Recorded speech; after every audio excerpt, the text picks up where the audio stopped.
وصحابته ومن سار على نهجه إلى يوم الدين. اللهم سبحانك لا علم لنا إلا ما علمتنا وعلمنا ما ينفعنا وزدنا علما. اللهم ربنا آتنا في الدنيا حسنة وفي الآخرة حسنة وقنا عذاب النار. اللهم إنا نسألك العزيمة على الرشد والغنيمة من كل بر والفوز بالجنة والنجاة من النار. اللهم نعوذ من جهد البلاء ودرك الشقاء وسوء القضاء وشماتة الأعداء. يا Allah ya mujib as-sa'ilin wa ya arhamar rahimin. Baik Bapak sekalian yang berbahagia, insyaallah di kesempatan yang baik ini kita meneruskan kembali ta'lim kita. Sekarang surat Al-Kautsar, pas dengan nama masjid ini ya. Al-Kautsar. Namun sebelumnya sedikit mungkin mengupas pembahasan kita yang kemarin, surat Al-Kafirun, ada ayat lakum dinukum waliyadin. Kemarin saya ngaji tafsir juga di Tasik ya. Itu ada yang bertanya tentang bolehkah kita mengucapkan selamat untuk perayaan orang lain dan keagamaan. Kalau ucapan selamat untuk urusan keduniaan itu sah-sah saja dan boleh. Contoh misalkan saudara kita, teman kita, tetangga kita non muslim lahiran, kita ucapkan selamat. Selamat atas kelahirannya yang sehat, yang kuat anaknya ya. Saudara kita, tetangga kita non muslim punya rumah baru, punya kendaraan baru, ucapkan selamat.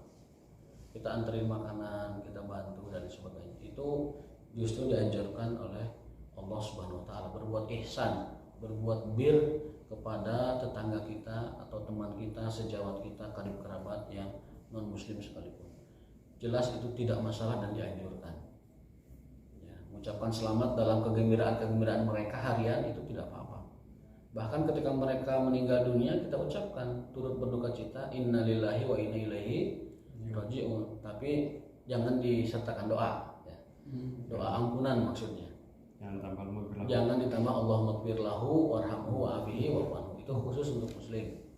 Karena ayatnya tegas, maka nalin nabiyyi walladzina amanu an yastaghfiru lil musyrikina walau kana uli qurba mim ba'di ma tabayyana lahum annahum ashabul jahim. Tidak pantas bagi seorang nabi dan orang beriman mendoakan maghfirah, ampunan, istighfar kepada orang-orang kafir, orang non muslim, meskipun mereka sama kerabat keluarga, bahkan ayah ibu mereka sendiri. Dan itu dalam sejarah juga dibuktikan, Nabi sampai menangis ingin memintakan ampun untuk pamannya, tapi Allah tidak mengizinkan. Padahal pamannya sudah seperti ayahnya, dalam perlindungan, pertolongan, pendidikan dan lain sebagainya. Jadi untuk ucapan selamat, hal-hal yang bersifatnya muamalah, keduniaan, harian, kehidupan bermasyarakat, sosial, itu sama sekali tidak ada masalah. Silakan. Turut berduka cita, turut berbahagia, kemudian doakan semoga kuat, semoga berkah, sukses segala macam ya. Tapi yang dilarang itu mendoakan ampunan, doakan maghfirah. Lebih baik doakan hidayah. Misalkan di malam ini semoga Allah Ta'ala memberikan hidayahnya kepada kita semua ya, kepada kita semua. Itu jauh lebih baik mendoakan hidayah. Clear ya. Untuk ucapan selamat tentang urusan keduniaan, urusan muamalah dan lain sebagainya clear. Jadi tidak ada keraguan. Teman kita, teman bisnis kita omsetnya bagus, ucapan selamat. Atau rekan bisnis kita bagus penghasilannya, ucapan selamat. Tetapi ketika masuk ucapan selamat itu kepada ranah keagamaan, nah ini batasnya. Batasnya di sini ya. Ada 4 dalil yang saya ketengahkan tentang larangan tidak bolehnya kita mengucapkan selamat kepada agama orang lain. Supaya kita tidak tidak dipojokkan dengan anti toleransi, enggak. Dalam urusan muamalah, urusan keduniaan, persahabatan, kekeluargaan itu silakan. Saya tadi katakan tiap hari mengucapkan selamat juga nggak apa-apa. Itu masalah keduniaan. Tapi kalau sudah masalah agama, nah ini ada permasalahan. Karena ketika kita menyebutkan selamat kepada ucapan acara keagamaan mereka, otomatis itu sebuah semacam pengakuan secara tidak langsung, rela atau tidak rela tentang kebenaran agama mereka. Meskipun hati kita tidak meyakini itu, tetapi mengucapkannya sebagai bentuk sikap kita menerima ataupun menjustifikasi kebenaran ya keyakinan mereka, meskipun kita tidak merasakannya. Kalau ucapan tabarakallah untuk orang beriman, itu orang Islam. Itu kan ucapan keberkahan dari Allah Subhanahu wa taala. Kita cukup masya Allah atau innalillahi, masya Allah atau innalillahi wa inna ilaihi raji'un kalau berbelasungkawa. Dalil yang pertama dari Quran, ya. Surat Al-Furqan ketika Allah menceritakan tentang sifat ibadur rahman, Allah berfirman walladzina la yashhaduna zura wa idza maru bil lagwi maru kirama. Di antara sifat ibadur rahman adalah apabila mereka itu orang-orang yang senantiasa tidak menyaksikan zura. Para ahli tafsir dari kalangan sahabat tabi'in, Ibnu Abbas, Ad-Dhahhak, Mujahid, itu para ahlinya tabi'in, para tafsir itu mengartikan sepakat bahwa az-zura artinya adalah perayaan ahli kitab. Berarti kalau selain ahli kitab lebih dahsyat maksudnya begitu. Ahli kitab saja kita dilarang untuk menyaksikan perayaan agama mereka. Sifat ibadur rahman, sifat hamba Allah diantaranya adalah mereka tidak menyaksikan az-zura, yakni perayaan agama orang lain. Para ahli tafsir belakangan juga sama mengartikannya ke sana karena mengikuti tafsir para sahabat. Az-zura tidak menyaksikan az-zura, yakni tidak menyaksikan keagamaan orang lain. Itu dalil yang pertama. Dalil yang kedua dari hadis. Ya, Rasulullah SAW ketika qadimal Madinah, ketika datang ke Madinah, orang Madinah itu punya beberapa perayaan, ramai mereka. Lantas Rasul bersabda, ini hari raya apa? Ramai banget. Gitu. Kemudian orang menjawab bahwa, oh ini hari raya kami di Madinah. Lantas Rasul mengatakan, Innallaha qad abdalakum khairan min dzalika. Sungguhnya Allah telah menggantikan untuk kalian lebih baik dari hari raya kalian itu, yaitu Idul Fitri dan Idul Adha. Kemudian beliau juga bersabda bahwasanya inna likulli qaumin idan. Sesungguhnya bagi setiap kaum, bagi setiap agama itu punya hari raya masing-masing. Ya, itu dalil yang dari hadis Rasulullah SAW. Juga dikuatkan dengan hadis man tasyabbaha biqaumin bahwa minhum. Barang siapa yang menyerupai kelakuan sebuah kaum, maka itu dia termasuk kaum itu. Orang tuturut munding ayeuna misalkan ikut-ikutan, tahu Pak tuturut munding? Namanya tuturut munding teh bahasa nanti. Bahasa agama itu taklid. Taklid tidak berdalil itu tuturut munding namanya. Itu dia dihukumkan seperti mereka, man tasyabbaha biqaumin fahuwa minhum. Tentu dalam kadar masing-masing, beda-beda ya. Ada yang tutur mundingnya dina buku hungkul aya, berarti tasyabuhna dina buku hungkul. Ada yang tutur mundingnya pakaian, berarti tasyabuhnya di pakaian itu dan lain sebagainya. Ada bahkan tutur mundingnya itu tasyabuhnya itu dalam keyakinan. Pacampur keyakinannya, Islam dengan yang bukan keyakinan Islam itu bercampur, pebalin, syubhat lah. Nah itu tasyabuh juga dalam keyakinan. Yang paling berbahaya terakhir, tasyabuh dalam keyakinan, tasyabuh dalam syariat, tasyabuh dalam kegiatan keagamaan, campur. Itu berbahaya sekali. Kemudian dalil yang ketiga, dalil ijma. Ijma sahabat dari kalangan sahabat, tabi'in, tabi'ut tabi'in, generasi kibaril ulama sampai sekarang. Mungkin kecuali abad 20 ya. Mereka sepakat, salaf dan khalaf. Ulama salaf, ulama khalaf sepakat mereka tidak pernah yang disebut merayakan baik itu acara agama tertentu ataupun acara tahun baru tertentu selain Islam ya. Tahun baru termasuk karena kan satu paket dengan perayaan agama lainnya kan begitu. Nah, apa dalilnya? Rasulullah itu kan lahir 670 Masehi. Tapi Rasul tidak pernah menyebut, memperingati, merayakan apalagi mengucapkan selamat tentang tahun baru Masehi itu. Padahal Rasul lahir 670 Masehi atau tahun gajah, tahun gajah itu Amul Fil ya, Amul Fil sebenarnya Amul Fil. Itu tidak pernah. Jadi ijma salaf dan khalaf itu mereka tidak pernah yang namanya menyebut, bahkan dalam literatur Islam itu sanah miladiyah jadidah, tahun baru Masehi. Apalagi sana al-milad bermakna yaumul Christmas, mereka enggak mengenal dan tidak mengucapkan selamat tentang itu. Dalil yang terakhir adalah dalil i'tibar atau dalil pertimbangan akal logika. bahwa yang namanya hari raya seseorang itu syiar mereka. Kalau kita ikut serta meramaikan dan lain sebagainya syiar mereka, itu sama dengan membesarkan agama mereka. Dan itu fakta. Tahun baru lebih semarak, lebih ramai, lebih gebiar daripada tahun Hijriah. Contohnya. Dah hari lapun Hijriah mah betah ya. Nu ngaramekeun ke santri ngumpul di Tasik ge. Obor ngeliling atau di Bandung di Kopo. Saya pernah lihat tahun baru Hijriah itu obor Pak santri. Alhamdulillah masih ada yang menyemarakan. Ya. Cipasung ramai obor. Alhamdulillah santri masih semangat menyemarakan tahun baru Hijriah. Mengingatkan kembali umat kepada sejarah agamanya, sejarah Rasulnya, sejarah para sahabat. Disampaikan tausiah tentang hikmah hijrah, kenapa Umar bin Khattab menjadikan hijrah sebagai muntolak titik awal pengkalenderan atau almanak Islam. Itu dia. Tapi kan tidak semarak seperti tahun baru Masehi. Yang dirayakan orang Islam. Itu merayakan orang-orang ini. Mata saya berdoa sing tahun baru teh sing hujan mah gitu. Hujan mah teh kaluar kok. Dan saya pernah semacam survei kecil-kecilan lah.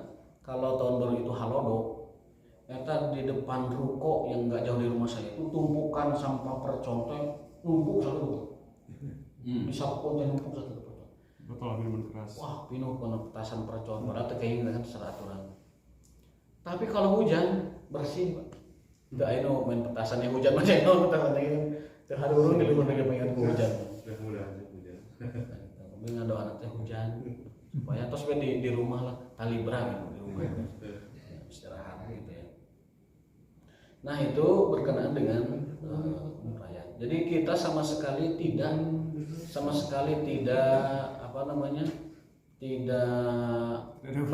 tidak menolak yang namanya toleransi atau sebagainya. Justru kita yang mengajarkan toleransi yang benar kepada semua orang. Lakum dinukum waliyadin, itu sudah ayat toleransi yang paling hebat, nggak ada yang lebih dari itu. Lakum dinukum waliyadin. Urusan muamalah, urusan bisnis, duniawi segala macam, ayo kita ta'awun, ayo kita sama-sama kita saling menasehati, saling menselamati, mengucapkan selamat, ayo tidak apa-apa. Tapi urusan agama, ya itulah batasannya. Tahun baruan, yang Natal-Natalan, yang Lebaran itu sudah batanya masing-masing, sudah garisnya masing-masing. Itu saja sebenarnya. Ya. Ternyata di antara syubhatnya itu yang kemarin kita bahas, innalladzina hadu, terus wan nasara was-sabiuna man amana billahi wal yawmil akhir. Innalladzina amanu walladzina hadu wan nasara was-sabiin man aman billahi wa amilus sholihat fala khaufun 'alaihim wa lahum yahzanun. Bahwasanya orang beriman, orang Yahudi, orang Nasrani, orang Sabiin, kalau mereka beriman dan beramal soleh, maka di akhirat mereka selamat. Nah, Al-Baqarah ayat berapa kemarin?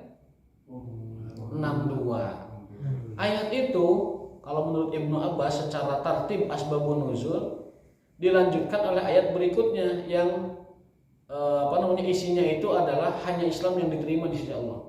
Wa man yabtaghi ghairal islami dinan fala yuqbala minhu wa huwa fil akhirati minal khasirin. Barang siapa yang mencari agama selain Islam, maka lan yuqbala minhu, tidak akan pernah diterima oleh Allah Subhanahu wa taala. Menggunakannya kata lan, yang belajar nahwu sorof tahu arti apa lan itu tidak akan pernah diterima. Lan yuqbala minhu wa huwa fil akhirati minal khasirin, dan kelak di akhirat dia termasuk orang-orang yang merugi. Itu tartib asbabun nuzul, artinya kesimpulannya yang sebelumnya diterangkan tentang Yahudi, Sabiin, Nasrani itu selamat, dipungkas oleh ayat berikutnya secara tartib nuzul ayat bahwasanya selain Islam Allah tidak akan menerima agama. Itu penegasan dari ayat. Bedanya dengan amaluna Lana a'maluna walakum a'malukum, itu mah tentang amal perbuatan masing-masing. Itu sesama orang beriman juga berlaku. Lana a'maluna walakum a'malukum. Saur nu persis telana a'maluna kaen lakum a'malukum. sareng teu versi ka Muhammadiyah misalkan lana amaluna walaupun ya seperti itulah yang lana amaluna masing-masing. Mazhabku adalah aku amalkan, mazhab kamu silahkan kamu amalkan. Itu tentang amal perbuatan masing-masing, artinya masing-masing. Mereka yang pro selamat mutlak itu biasa mengutip beberapa pendapat ulama besar di dunia.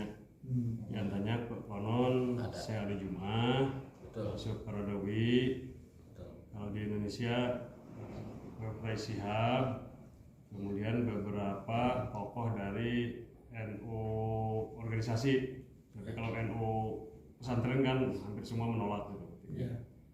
Gimana tuh ada ya, memang Dewan Fatwa Mesir, saya mengutip dari sekjennya yaitu Mahmud Syalabi. Dia mengatakan bahwa yang namanya perayaan agama lain itu ya itulah musyarakah fil farah, kebersamaan dalam kebahagiaan. Jadi apa salahnya kita berbahagia bersama? Wujud dari mengikat persatuan dan kesatuan, perdamaian dalam toleransi. Jadi menggunakannya dalil-dalil sosial. Dalil sosial. Kalau yang diketengahkan oleh yang menolak itu dalil-dalilnya dalil syar'i. Maka kemarin pun saya ketengahkan di pengajian itu silakan. Yang melarangnya ini pendapatnya mazhab pertama, yang membolehkannya silakan mazhab kedua. Tapi kalau dilihat dari pendalilan, sepertinya mazhab pertama lebih kuat. Mereka menggunakan Quran, mereka menggunakan hadis, mereka menggunakan sejarah, mereka menggunakan ijma, menggunakan qiyas. Tapi kalau mau ngambil mazhab kedua silakan. Memang ini dipelopori oleh ulama-ulama dari Mesir, tapi ulama kekinian, ulama sekarang ya itu misalkan tadi Mahmud Syalabi, Ali Jum'ah dan lain sebagainya. Tetapi saya cari jalan tengah begini. Kalau memang mau mengikuti ulama kekinian, tapi ulama kekinian enggak mengetengahkan dalil yang kuat yang pas gitu. Qur'annya mana, hadisnya mana dan lain sebagainya. Hanya kaidah-kaidah umum. Contoh misalkan hukum asal dari urusan keduniaan itu boleh. Al aslu fil umuri al ibahah. Pada dasarnya hukum asal dari setiap urusan keduniaan itu boleh. Ila madalal dalil ala tahrimi, kecuali ada dalil yang menyatakan larangannya. Nah, sekarang yang namanya Id, perayaan itu bukan bagian dari agama kata mereka. Ya, jadi yang namanya Id, perayaan ataupun event momen tertentu bukanlah bagian dari agama. Ini titik tolaknya. Padahal dalam pendapat ulama yang lain yang kebanyakan al-idu minas syariah. Yang namanya perayaan itu bagian dari agama tertentu. Bagian dari agama tertentu, itu yang kita yakini. Tapi sebagian ada yang meyakini bahwa semacam tahun baru, semacam lain sebagainya itu bukan bagian dari agama tertentu. Seluruh umat manusia merayakan kebahagiaannya. Padahal kalau dilihat dari sejarah, adanya tahun baru itu adalah nyambung dengan sebelumnya. Kan namanya juga Al-Masihi. Tahun baru Masehi. Masehi dari kata Masih. Masih dan Masih itu adalah Sayyiduna Isa bin Maryam. Yang sejarahnya versi kita dengan ahli kita berbeda. Ya, kalau bagi kita Masih itu yang diutus ya? Masih itu yang senantiasa berjalan. Oh, berjalan. Makanya Masih itu ada dua, Masihud Dajjal dengan Masihud Isa. Masihud Dajjal karena berjalan-jalan mempengaruhi orang kepada kesesatan, makanya Al-Masihud Dajjal. Ada Al-Masihud Isa, itu digelari Al-Masih, Isa Al-Masih karena beliau adalah nabi yang dakwahnya itu berjalan keliling kemana-mana dan lain sebagainya, sehingga disebut Al-Masih yang senantiasa bersiahah itu berjalan, berkeliling mendakwahkan Islam. Ustaz, mohon maaf, ada katanya untuk tetap menjaga persahabatan tapi kita tidak terjerumus bab akidah, itu dicari kata-kata yang tidak menjerumuskan. Misalnya katanya nih kemarin saya viralkan kepada orang Kristen, kita ngomong begini, sahabatku rayakanlah Natalmu dengan sukacita sebagaimana kami berbahagia merayakan Idul Fitri. Di bawahnya ditulisin lakum dinukum waliyadin. Saya kira itu tepat ya. Jadi dicari kata-kata yang tidak ada selamatnya, kata-kata selamat. Redaksi yang tidak ada kata selamat. Kalau turut berbahagia gimana, Tad? Turut berbahagia agak nyerempet. Kecuali kalau berbahagia dengan event dia pribadi misalkan. Saya turut berbahagia dengan kelahiran anak ketiga Anda gitu. Itu nggak apa-apa. Pokoknya urusan muamalah itu bebas, boleh itu mah. Tapi kalau urusan agama itu batasan. Kan orang punya batasan juga kan setiap keyakinan itu kan. Itu tidak masalah. Jadi kalau tapi ucapan redaksi yang pertama tadi boleh.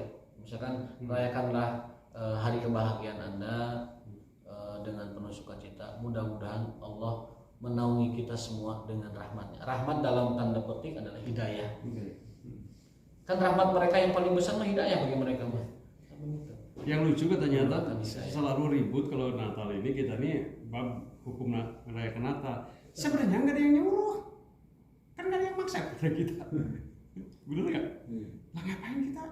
Kecuali kita dalam posisi kejepit, misalkan jadi seorang pejabat yang harus mengayomi. Nah itu mungkin walau alam menaruh suatu itu tidak. Itu jalan tengahnya. Jalan tengahnya udah nggak ada apa-apa gitu. Jalan tengahnya begini, karena ada pendapat pertama yang mengharamkan, pendapat kedua yang membolehkan, dan lebih kuat yang mengharamkan sebenarnya kalau dari dalil ya. Tapi kita cari jalan tengah. Kalau kita ini urgent untuk menyatakan itu, penting bagi kita dan mungkin agak terpaksa, darurat, boleh. Contoh kita seorang bupati, seorang camat, seorang kepala negara mau menyampaikan sebagai bentuk pengayoman kepada seluruh warga umatnya begitu. Tapi kita warga biasa, bukan pejabat, tidak ada urgensi menyatakan itu. Ya untuk apa juga gitu? Untuk apa? Kalau memberi hadiah saja tanpa ada Natal, tanpa nggak apa-apa, hadiah bebas. Misalkan malamnya kita memberikan kado, tapi ya jangan sebut kado Natal. Kado aja, niat aja ngasih hadiah gitu. Kebetulan berbarengan dengan malam itu. Tidak masalah, ngasih hadiah segala macam. Tetapi jangan disebutkan, jangan diredaksikan ini adalah hadiah atau kado Natal. Saya kemarin juga kebetulan jamaahnya ada orang yang pernah lama di Jepang. Dia pejabat tapi lama di Jepang. Pernah juga dia ke Cina karena orangnya sedang melancong. Dia jawab begini, di Jepang itu kan agamanya Shinto ya, bukan agama ini. Mungkin sebagian ada yang ateis. Tidak ada tuh yang namanya musim-musim mengucapkan gitu, nggak ada. Di Cina juga sama, nggak ada orang punya tradisi, punya kebiasaan. Bahkan pembahasan pun nggak ada. Kita ini bolehkah? Nggak ada, nggak dilakukan gitu. Yang namanya mengucapkan, herannya di Indonesia malah ada, dan itu digaung-gaungkan. Gitu. Orang Jepang oke henteu, Pak. Naon orang Jepang juga sih. Artinya bab itu teh bab yang apa? Ya sudah tertanam secara alamiah gitu. Itu mah perayaan orang lain. Agama lainnya udah hargai saja orangnya, tetapi bab keyakinannya kita berbeda. Lakum dinukum waliyadin. Mereka saja mengamalkan itu. Indonesia juga yang parma rejim sekarang kan. Saya kan umur udah tua, dulu mah enggak, saya jauh patok. Terusum baheula ya, baheula teu usum. Memang itu apa perdebatan itu ada tapi enggak ayeuna we itu rejim ayeuna orang. Tidak digembor-gemborkan lah. Zaman saya SD juga enggak ada. Bahkan enggak kepikir zaman saya SD, enggak kepikir ada orang mengucapkan agama orang lain. Saya sih enggak kepikir, secara naluri ya enggak kepikir. Baru pas gede, pas sudah usia tumbuh kuliah dulu, kok ada ya orang ngucapin apa namanya agama orang lain? Kok ada ya? Saya juga aneh. Ini kan belakangan ini. Nah itulah sekelumit tentang, karena kemarin tuh ada pertanyaan seperti itu sehingga yang kita bahas ya. Namun kajian kali ini bukan itu dah. Kita akan mengkaji surat Al-Kautsar ya. Suratul Kautsar, surat ini makiyah. Ciri makiyah adalah ayat-ayatnya pendek. Apalagi surat Al-Kautsar cuma 3 ayat. Ini langganan imam kalau rusuh ya. Inna atainakal kautsar fasholli li rabbika wanhar inna syani'aka huwal abtar. Nama surat ini ada 2, surat Al-Kautsar dan surat An-Nahr. An-Nahr karena ada wanhar. Nahr itu apa sih? Nahr itu menyembelih dari arah bawah, itu nahar namanya. Kalau menyembelih dari pinggir namanya zabah. Beda. Sapi, kerbau, kambing, ayam itu dizabah, namanya zabah, disembelih. Kalau onta itu dinahar itu bukan disembelih tapi dicocok bawahnya, dihandap. Jadi ontanya ini lehernya gini, di sini jauh. Itu namanya nahar. Kalau zabah gini dibaringkan begini. Itu bedanya nahar dengan zabah. Makanya surat ini menyatakan fasholli li rabbika wanhar. Dan nahar itu adalah ibadah yang paling agung setelah sholat dalam syiar dan dalam tauhid ya. Islam itu tidak mengenal sesajen dan sesajen diharamkan dalam bentuk apapun, baik itu sudah musyrik ataupun jalan menuju kemusyrikan. Satu-satunya sesajen yang dibolehkan dalam Islam adalah Idul Adha. Itu kan sesajen kita kepada Allah Subhanahu wa taala. Meski begitu Allah tidak menerima daging dan darahnya. Lan yanallaha luhumuha wala dima'uha walakin yanaluhu taqwa. Allah hanya menerima ketakwaannya dari kita, bukan darah dan dagingnya. Jadi kalau disebut apakah dalam Islam ada sesajen? Ada. Apa itu? Kurban. Itu satu-satunya kepada Allah Subhanahu wa taala. Selain itu tidak ada yang namanya sesajen. Bahkan itu disebut musyrik, musyriknya musyrik akbar. Syiriknya syirik akbar yang tidak diampuni, kemudian kekal di neraka dan dapat berpotensi mengeluarkan orangnya dari agama Islam, menggugurkan la ilaha illallah. Ya, hadisnya banyak, terutama terutama tentang orang yang berkurban lalat. Ya, dulu kan pernah kita ceritakan ada orang miskin tidak punya apa-apa disuruh berkurban, dipaksa begitu, dia tidak punya sapi, tidak punya kerbau, tidak punya ayam, dia kurbankan lalat. Meskipun lalat kecil dikorbankan ke berhala mereka kena dosa dan disiksa di neraka kekal abadi di sana karena bentuk kemusyrikan yang paling besar itu adalah adzabhu li ghairillah, menyembelih, berkurban, menumpahkan darah untuk selain Allah Subhanahu wa taala. Jadi an-nahar itu ibadah yang paling agung setelah sholat dalam tauhid dan syiar agama kita. Munasabatu tasmiyah disebut Al-Kautsar tadi di surah dzukirat nahar Al-Kautsar karena surat tersebut menyebut nama Al-Kautsar dan Al-Kautsar adalah nama telaga Rasulullah di akhirat. Nahrul Kautsar wa huwa atiyatun minallah, itu adalah anugerah Allah bagi Rasulullah SAW. Dalam hadis, barang siapa yang meminum dari telagaku dia tidak akan pernah kehausan selama-lamanya. Artinya apa? Kalau orang berhasil diizinkan meminum telaga itu, pasti akhirnya adalah surga, karena tidak akan kehausan selama-lamanya. Penamaan kedua an-nahar tadi karena ada ayat fasholli li rabbika wanhar. Adapun pokok dari ayat ini ataupun surat ini adalah fadlullahi ala nabiyhi sallallahu alaihi wasallam, yakni bentuk penghormatan ataupun bentuk pemuliaan Allah kepada Nabi Muhammad dan juga penjagaan Allah kepada beliau sallallahu alaihi wasallam. Karena orang Quraisy ketika Nabi Muhammad itu kehilangan putranya, beliau dijuluki sebagai abtar. Inna syani'aka huwal abtar. Abtar teh terputus. Apaslah bahasa orang. Nabi itu setelah wafat putranya Ibrahim itu disebut oleh orang Quraisy, maneh mah abtar, apas maneh mah. Apas karena putra laki-lakinya meninggal.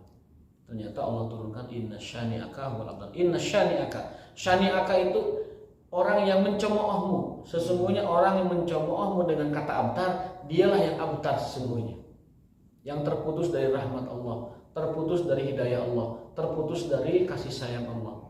Itulah abtar. Jadi Allah membalikkan makna abtar itu kepada makna hakikatnya. Bukanlah orang yang kehilangan anaknya yang apes itu, tapi orang yang kehilangan rahmat dan hidayah Allah itu orang yang paling apes. Orang yang musibah agama itulah orang yang paling apes, bukan orang yang kena musibah dunia. Musibah dunia orang masih bisa bersabar. Musibah agama, kemana dia mencari jalan selamat? Susah. Jadi itulah bentuk pemuliaan atau penghormatan Allah kepada Nabi kita. Inna syani'aka huwal abtar. Sesungguhnya orang yang menyebutmu apes itulah orang yang apes, wahai Muhammad. Dan ada hikmahnya. Kenapa Nabi putranya meninggal semua? Ada hikmahnya. Sekarang keturunan dari putrinya saja dipuja-puja sedemikian rupa, apalagi kalau keturunan dari putranya. Wah, mungkin sudah bagaimana? Nggak tahu juga. Mungkin sampai dikultuskan, mungkin sampai disembah bahkan ya. Jadi hikmahnya adalah tidak ada putra beliau, keturunan beliau dari garis laki-laki karena itu. Allah ingin menjaga tauhid umat Rasulullah dari hal-hal yang mengotorinya. Makanya itu dan hikmah. Tentu hikmah yang lain masih banyak ya. Itu salah satu hikmah yang terbesar. Faidah ayat atau surat Al-Kautsar. Fawaid wa lataif suratil Kautsar al-mubarakah. Yang pertama, yajibu muqabalatin ni'am bisyukr. Wajib hukumnya merespon segala nikmat dengan syukur. Nikmat wajib direspon dengan syukur. Bukan sunnah, bukan mubah, bukan bagusnya, bukan, tapi wajib. Yajibu muqabalatin ni'ami bisyukri. Dan syukur yang paling sederhana dapat kita lakukan, yaitu ucapan alhamdulillah. Dalam hadis dikatakan, kalau orang dapat nikmat mengucapkan alhamdulillah, ucapan alhamdulillah itu lebih besar sisi Allah daripada nikmat itu sendiri. Misalkan kita dapat promosi jabatan jadi direktur, kita harus ucap alhamdulillah. Nah, zikir alhamdulillah ketika syukur itu lebih besar di sisi Allah ketimbang jabatan itu. Dapat keluarga, anak baru lahir, alhamdulillah. Ucapan alhamdulillah itu lebih besar nikmatnya dari mendapatkan anak lahir itu. Dapat istri karena baru nikah, ya alhamdulillah berkeluarga. Nah, alhamdulillah jauh lebih besar daripada istri yang kita dapatkan menikah. Makanya jangan lepas dari segala macam nikmat yang Allah berikan, ucapan alhamdulillah. Kalau mau sempurna syukur ada 3, ada syukrul qalbi, syukrul lisani, syukrul amal. Itu kata Ibnu Qayyim. Ibnu Qayyim rahimahullah mengatakan hakikatus syukur atau asyukrul hakiki. Hakikat syukur itu harus 3. Hakikat syukur harus 3. Syukrul qalbi, i'tiraf, ya Allah alhamdulillah Gusti, dipaparin rezeki, dipaparin kesehatan, dipaparin keluarga, dipaparin segala macam. Hati mengakui, i'tiraf bahwa ini semua dari Allah. Itu yang dilakukan oleh para nabi dan orang-orang soleh. I'tiraf, ini ya Allah darimu, tidak ada yang bukan berasal darimu. Yang kedua syukrul lisan, tadi alhamdulillah. Yang ketiga adalah syukrul amal, menggunakan nikmat kita itu hanya dalam ketaatan kepada Allah. Kalau nikmat itu digunakan dalam maksiat, maka dia telah mengurangi kesempurnaan syukurnya. Syukur lisannya sudah alhamdulillah, tapi syukur amalnya kurang. Ya, misalkan hartanya tidak digunakan untuk ketaatan atau kebaikan. Itu tentang syukur. Wajib hukumnya merespon segala nikmat dengan kesyukuran. Wa ibadatil mun'imi, dan dengan cara beribadah kepada yang memberikannya nikmat tersebut. Jadi merespon segala nikmat dengan syukur dan juga memenuhi hak ibadah kita kepada Allah Subhanahu wa taala. Yang kedua, faedah yang kedua, al-abtar maknanya adalah orang yang terputus dari kebaikan. Bukan orang yang anaknya meninggal atau apes karena kehilangan yang dia miliki. Walaisal maqtu nasabuhu, dan bukanlah yang disebut apes itu orang yang apes dari kehilangan keturunannya. Yang ketiga, qala sallallahu haudi masirata syahrin. Telagaku, kata Rasul, itu masirata syahr, dapat mungkin luasnya ya, masirata syahr. Luasnya itu sejauh sebulan perjalanan. Telagaku, kata Nabi, itu seluas sebulan perjalanan.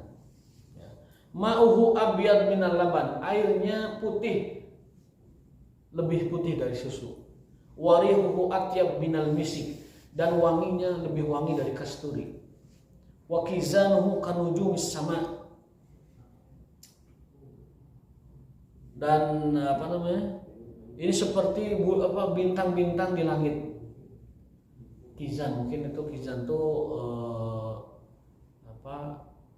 yang menghiasi telaga tersebut ya, semacam itu. Faman syariba minhu fala yadhma ba'dahu abadan. Barang siapa yang meminum dari telaga itu, dia tidak akan pernah kehausan selama-lamanya. Itu hadis riwayat Bukhari, hadis sahih. Faedah yang keempat, jama'allahu ta'ala baina ajalil ibadat al-badaniyah shalah wa ajalil ibadat al-maliyah fi hadil ayah al-karimah. Allah menggabungkan antara ibadah badaniyah seperti sholat dan ibadah maliyah seperti kurban.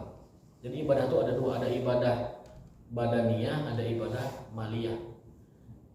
Di antara bedanya secara fikih misalkan ibadah badaniyah itu dan ibadah maliyah itu, kalau ibadah maliyah bisa dikodokkan oleh ahli waris. Ibadah maliyah seperti sedekah itu kan ibadah maliyah, maka ahli waris boleh mensedekahkan untuk almarhum, untuk yang sudah meninggal, karena itu ibadah maliyah. Dan unsur-unsur ibadah yang ada maliyahnya bisa dikodokkan, haji bisa kodok karena ibadah maliyah. Yang penting hartanya ada, apalagi harta dari almarhum itu boleh dikodokkan ibadahnya. Tapi kalau ibadah badaniyah seperti sholat tidak ada kodoknya, ibadah badaniyah. Nah yang kelima, la ya'rif at-tarikh ahad, la ya'rifu at-tarikhu ahadan asal adab ma'a Rasulillah illa adzahallahu wa hadza kisra lamma mazzaka kitaban nabi mazzakallahu mulkahu. Tidak pernah dikenal dalam sejarah orang yang memperlakukan nabi secara tidak adab kecuali Allah hancurkan dia. Ya. Jadi setiap orang yang mencemooh nabi, merendahkan, mendegradasi derajat nabi, itu pasti Allah hancurkan. Dan tidak ada sejarahnya dalam tarikh umat manusia orang yang mencemooh nabi dibiarkan begitu saja.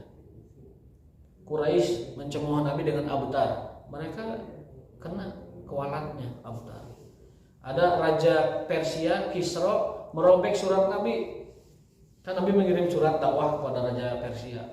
Lantas kalau raja Romawi itu menerima bahkan mencium suratnya itu, kalau raja Persia enggak, malah merobek surat nabi.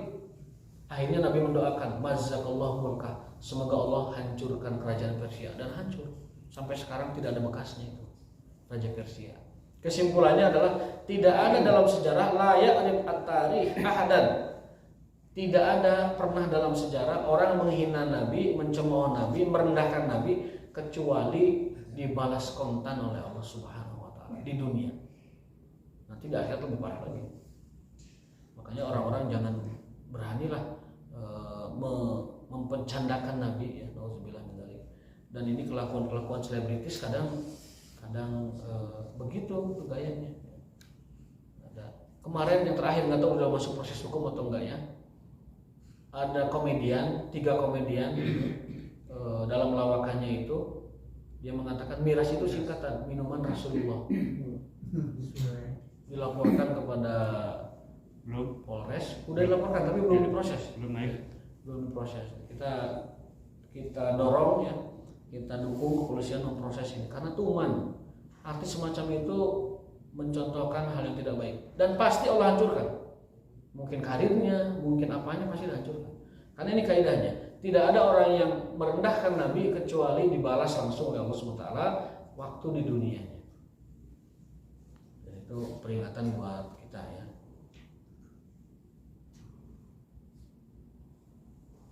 Faedah yang ke-5 ini panjang, ya, saya lewati saja lah karena ya, baik, barangkali ada yang mau tanyakan atau di Pangalengan itu Pak, ngerinya kita menjaga akidah supaya tidak terjerumus kepada kemusyrikan. Di Pangalengan itu mungkin sampai sekarang Pak, di kampung-kampung itu kalau mau mulai bertani atau mau panen itu mitemian sesaji itu masih ada. Aduh parah. Ya. Saya baru lihat ke sana ke Korea itu teh Cipelah 20 km dari Ciwidey itu, bukan hanya pakai sesaji kayak nasi, telur, 2 gandum, kambing Pak dilepas gitu. Makanya kita harus dakwah tuh parah Pak di kampung. Alhamdulillah nih keluarga saya kayak mertua saya karena sering ngaji kesini, sering dikasih tahu tuh udah berhenti. Kalau dulu memang dia nggak punya pemahaman, disangkanya itu tuh ajaran Islam misalnya. Pokoknya kalau ingin melakukan sesuatu membuka lahan lah, apalah itu pakai sesaji dulu.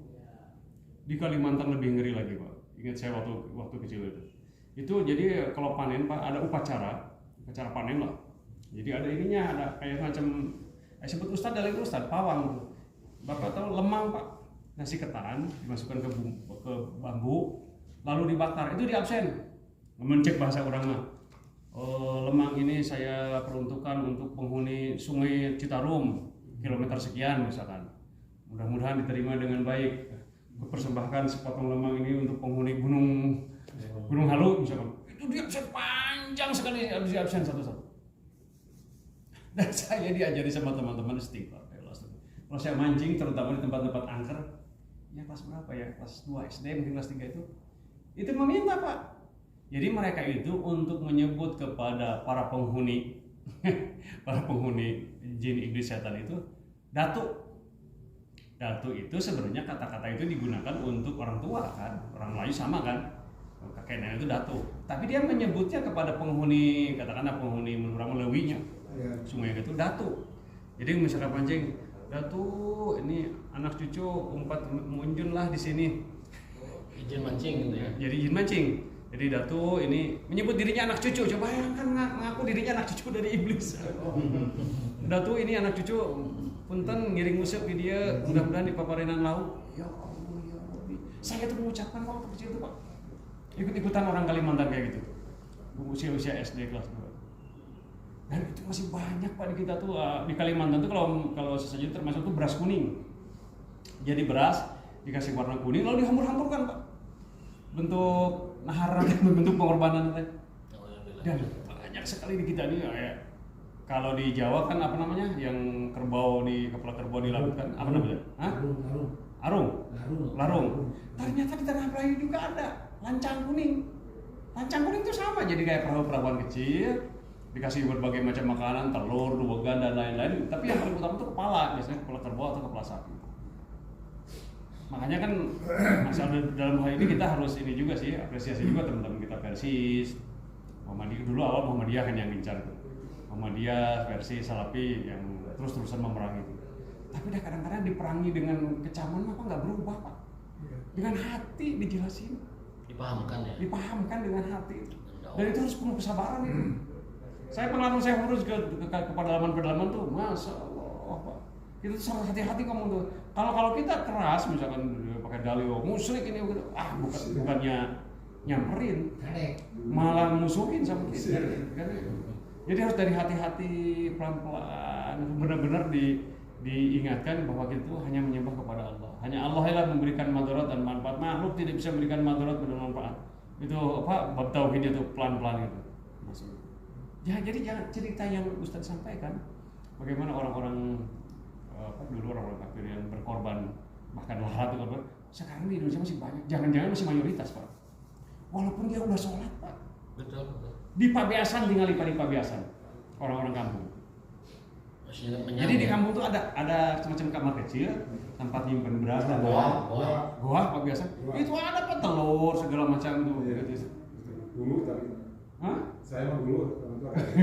Di kampus masih ada itu.